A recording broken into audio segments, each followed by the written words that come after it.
Yo guys, how you doing? It's Jason Simmons, the Cockney cook, and today I'm going to be cooking a fantastic plum chutney.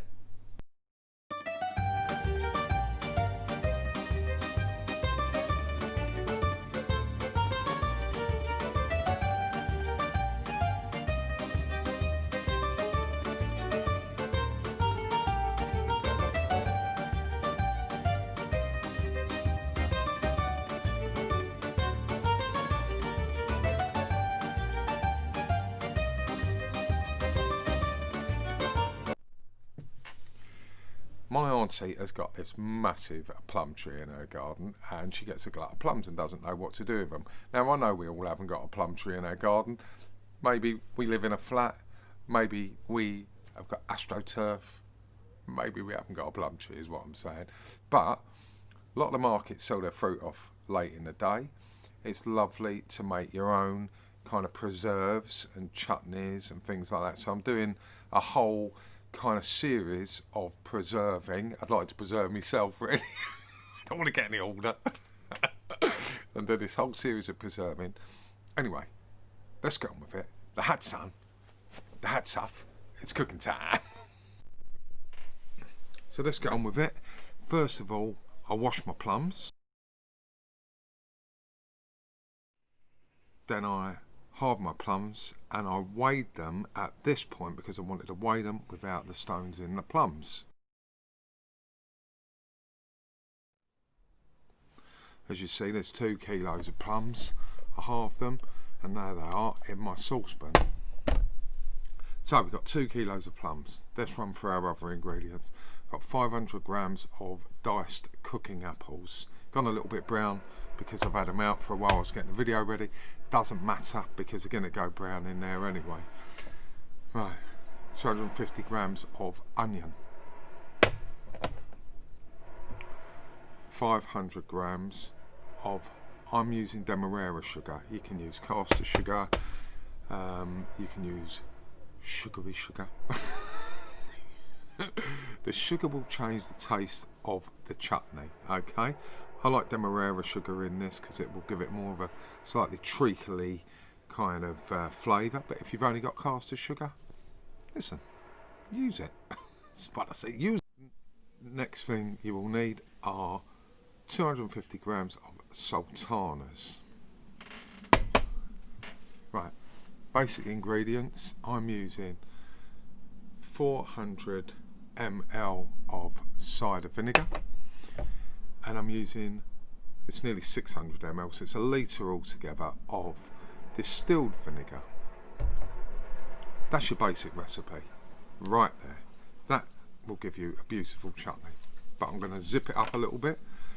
I've got 1 teaspoon of chili flakes, 1 teaspoon of allspice, 1 teaspoon of cinnamon, and 1 teaspoon of ginger.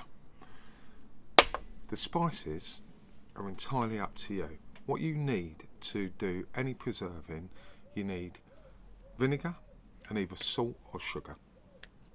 With a chutney, we're not putting salt in it, we're going vinegar and we're going sugar.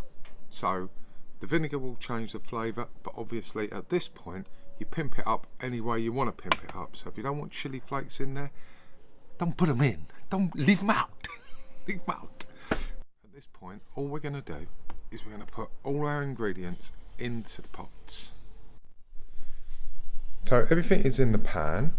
Okay, I've mixed it well, and now I'm just going to bring it up to the boil, making sure that everything is kind of amalgamated, so all your sugar is dissolved. Once the sugar's dissolved, we're going to turn it right down, and that's going to take a couple of hours. I want to quickly talk to you about sterilising jars, right?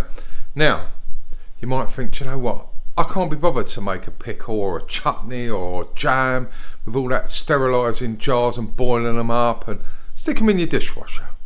Dishwasher. There we go. I've sterilised my jars. I'm going to shut the door, let them dry. We're going to come back. We're going to see it blipping away, and then eventually we're going to jar it up. It's as simple as that. I mean, you're looking at me, I can see you looking at me, looking at me going, well, there's got to be a bit more to it than that. That is it. We don't need to do anything else. We just let time and flavours do the work for us. Okay guys, so you can see that's bubbling up nicely. We're going to reduce the heat down. And now we're just going to let that simmer away, and that's going to simmer away for between an hour and a half and 2 hours. As you can see, look at where it is in the pan, because that's going to reduce quite a bit. And I want you to look at the colour, because that's going to really deepen and all that fruit's going to break down. Right guys, you can see I've just turned it off. It's bubbling. It gets to a point where it's very, very thick, as you can see. And it leaves, you can see the trail that is left there. That's number one. Number two, it becomes like lava, and it starts bubbling and spitting up in the air. And then at that point, you're in danger. So turn it off, let it cool down a little bit, and then we're going to jar up. I was going to do a video of me jarring up with the camera front on, but honestly, that is so hot and so dangerous that I would suggest that you try and do it as close to the hob as possible, which is exactly what I'm going to do. So my jar was sterilised in the dishwasher, and so was my funnel. And I'm going to bring this over. Now bear in mind that this is super hot. Okay, oh, and my ladle's been sterilised as well. This is super hot. So when it goes in the jar, it's also going to have a sterilising effect, because trust me, nothing is going to live in that. Okay, so straight in. Number two. Okay, each one of these little jars is going to take about 3.5 ladles, I'm guessing. Two. Actually, not quite as much as 3.5. 3 and a little bit. There we go. Give it a shake. We'll allow that to cool. Right guys, so that was it. Auntie Rita's plum chutney. Now, you want to leave that about 3 to 4 weeks before you use it. We'll have a shelf life of about 2 years. Okay, so you've got plenty of time to eat it, because you got plenty of chutney. You got 2 of these little ones and 2 of these big ones it's given me. What I'm going to do is, obviously, I'm going to eat plenty of cheese, cold meats, and eat the chutney. But I'll also keep a little bit back, and I like to, through the year, make a couple of bits if I've got a little bit of a glut of stuff, and then make up some crimble hampers.